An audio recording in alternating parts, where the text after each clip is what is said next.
मीरा माथुर एक ऐसा सिनेमा है, एक औरत के साथ जो बीती हुई उसकी आप बीती है उसकी कहानी है।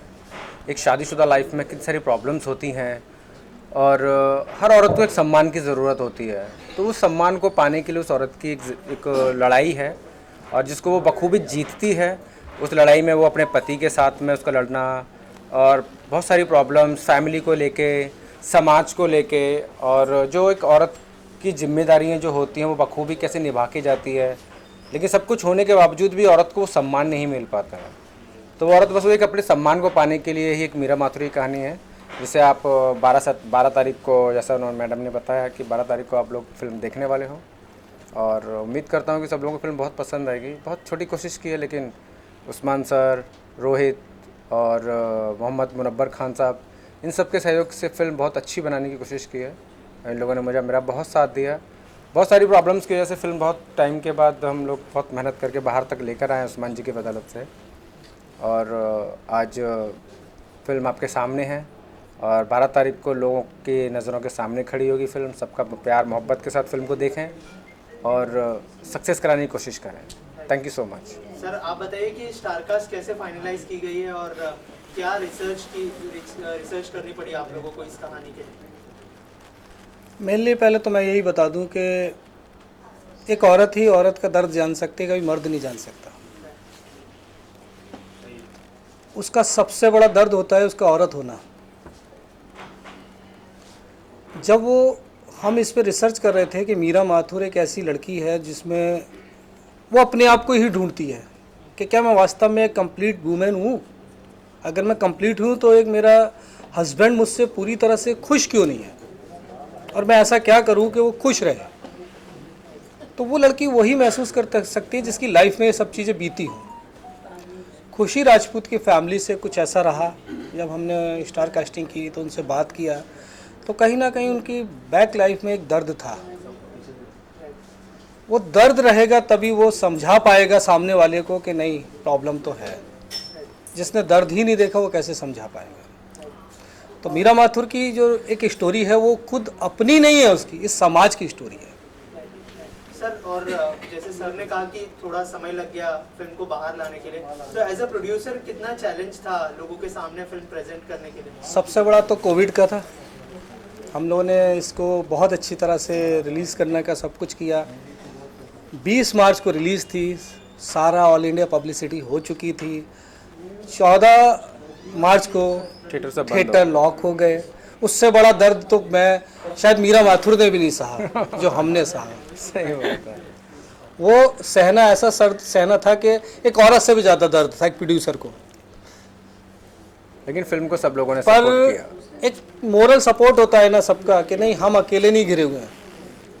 उस मोरल सपोर्ट में जो 6 महीने बीते हैं ना, मैं सबसे पहले यही कहूँगा कि मीरा माथुर साइड में रखते हैं, इस इंडस्ट्री के लिए थोड़ा सा बात करते हैं। इस इंडस्ट्री ने इस समाज को बहुत कुछ दिया है, इस समाज को बदला है जो हमारी दुनिया है। और फिल्म को देख के ही आगे की जनरेशन आगे जाने की कोशिश करती है। और हमने ऐसे ऐसे लोगों को खोया है जिसने इस इंडस्ट्री को बहुत कुछ दिया है। तो शायद हमारे एक मीरा माथुर का दर्द बहुत छोटा था, जो उनको खोने का दर्द ज़्यादा था। बड़े बड़े स्टार्स, म्यूज़िक डायरेक्टर, बड़े बड़े डायरेक्टर, बहुत लोग गए, साथ छोड़ के गए हैं। और ऐसे माहौल में गए जिनके लिए हम लोग दुख भी प्रकट करने उनके करीब तक नहीं जा सके। तो उससे ज़्यादा दर्द तो नहीं था। तो जब हम उस दर्द को फील कर रहे थे ना, तो शायद हमें अपना दर्द कम महसूस हो रहा था। तो मैं तो यही कहूँगा कि ये इंडस्ट्री हमेशा एकजुट थी और एकजुट रहेगी, चाहे कितनी भी विपदा आए, कितनी भी प्रॉब्लम्स आए। ये फिल्म इंडस्ट्री एक ऐसी जगह है जहाँ पे किसी तरह का किसी को अपना सेल्फ नहीं चाहिए, उसको समाज के लिए चाहिए, उसको अपने इर्द गिर्द जितने लोग हैं उनके लिए चाहिए। एक फिल्म हम बनाने जाते हैं तो अपने लिए नहीं बनाते, समाज के लिए बनाते हैं। और समाज के लिए हमारे संग 2000 लोग वर्क करते हैं। उस 2000 वर्क करने में उनका फैमिली का चलता है काम। वो काम रुका हुआ था, लोगों को प्रॉब्लम्स थी। जब लोग सड़कों पर थे तो उनमें हमको नहीं पता था कि हमारी इंडस्ट्री से कौन लोग हैं। हर समाज के लिए आवाज़ उठ रही थी, हर समाज के लिए एक नेता आया था, हर समाज के लिए कहीं ना कहीं से फंड आया था। एक हमारी इंडस्ट्री ऐसी थी जिसका कोई रहनुमा था ही नहीं, चाहे वो डीओपी हो, चाहे वो क्रू मेंबर हो, चाहे टेक्नीशियन हो, चाहे आर्टिस्ट हो, कोई भी हो, एनीबॉडी। तो जो फील किया है ना हमने, उस फील में और भी स्टोरी लिखने के लिए हम मजबूर हो गए। तो सर क्या कहना चाहते हैं कि इंडस्ट्री में सपोर्ट नहीं मिलता है? क्योंकि बिल्कुल सपोर्ट नहीं है, हमारे लिए स्टैंड कोई नहीं ले सकता। सर काफी स्टार सपोर्ट किए हैं, सलमान खान सपोर्ट किए हैं, जगह सपोर्ट किए हैं, एसोसिएशन को सपोर्ट किए हैं, एक ऑर्गेनाइज तरीके से सपोर्ट किया। देखिए उसका भी तौर पे सपोर्ट नहीं हुआ, लेकिन एक देखिए जब आपको रोटी मिलती है ना वो सपोर्ट होता है, आपको किसने कहाँ पे क्या दिया वो सपोर्ट नहीं है। मैं तो यही बोलूंगा कि सपोर्ट हुआ है डेफिनेटली।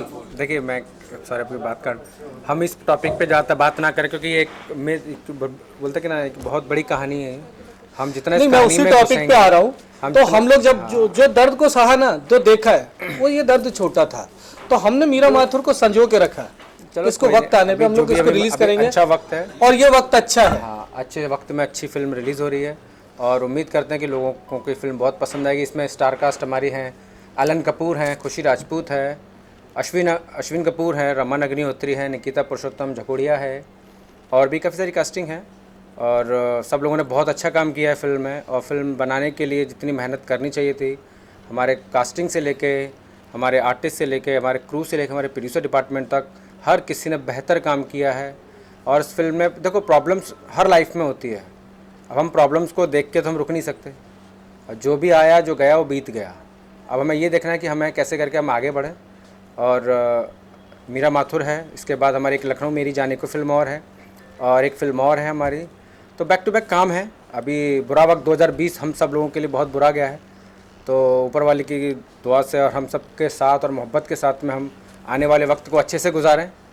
और मीरा माथुर की एक सक्सेस के बाद में हमारी लखनऊ मेरी जान है, जो वो बहुत जल्दी उसका भी शूट शुरू होने की तैयारी में है। और उम्मीद करेंगे कि सारे लोग वापस से हमें हेल्प करें और सपोर्ट करके दें।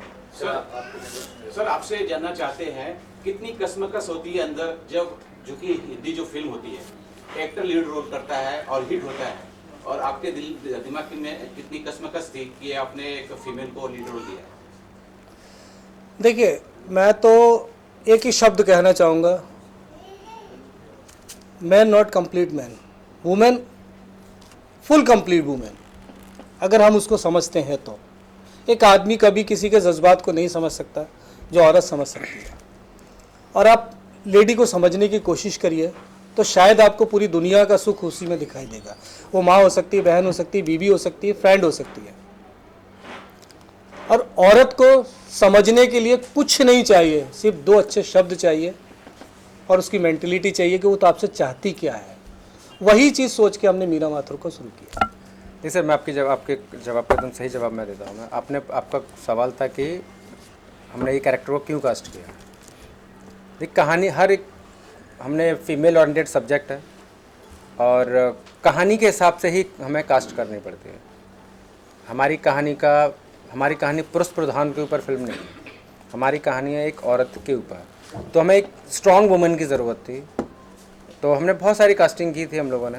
और जो काफ़ी सारी जगह पे हम लोग अनकंफर्टेबल थे और कहीं पे थोड़ा सा कंफर्टेबल लेवल, एक इमोशनली लेवल पे, प्रोफेशनल लेवल पे खुशी के साथ हम बहुत कंफर्टेबल हो गए थे।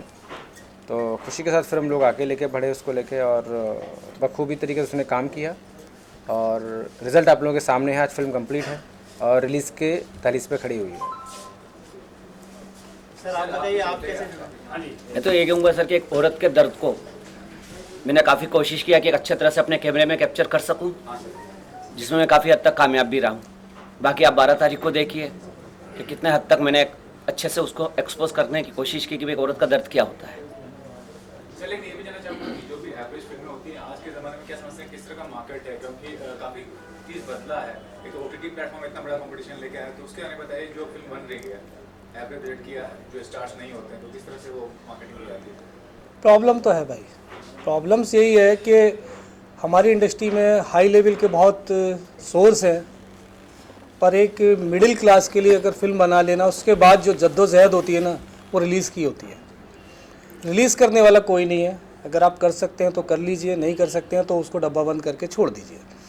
एक मिडिल जो लेवल की जो फिल्म होती है ना, उसका आदमी समझना ही नहीं चाहता कि कंटेंट क्या है। वो सिर्फ एक पूछता है स्टार कास्टिंग क्या है। स्टार कास्टिंग होने से तो कंटेंट नहीं बन जाएगा ना, कंटेंट अपनी जगह है। और हर किसी का सलमान खान, शाहरुख खान, अजय देवगन तो काम करने से रहे, और लेकिन एक ही है कि और शाहरुख OTT का के आने सलमान से भी तो एक लेवल पे थे ना। आज चलो, और OTT के आने से जो छोटे प्रोड्यूसर्स जितने भी थे, आज उन सब वो सब लोग मरे हुए जो लोग तो आज खड़े हो गए हैं। OTT से बहुत सपोर्ट मिला है लोगों को, और थिएट्रिकल और OTT दोनों एक अलग सिनेमा दिखाना चाहते हैं। जो एक 70 mm का जो सुख है, वो लोग वो सुख लेना चाहते हैं। और OTT का एक सुख जो है कि वो घर में बैठे हैं हम लोग, चलो ठीक है देख लिया, ठीक है, वो भी एक अपने लेवल पे। लेकिन एक ये है कि जो घर बैठे लोग थे, बहुत सारे आर्टिस्ट ऐसे थे, बहुत सारे टेक्नीशियंस ऐसे थे, और इवन कि देखो, मैं तो एक OTT के आने से एक पॉजिटिवनेस ये है कि जो पहले आर्टिस्ट फिल्म लाइन में आके थे, तकलीफ़ें उठाते थे, जो लोग बेदर रहते थे, खाने की प्रॉब्लम्स होती थी लोगों को, अब बहुत सी लड़कियां लड़के गलत रास्ते पर चले जाते थे, उन पर काम नहीं होता कि सिस्टम बंधा हुआ था, आज खुला हुआ है।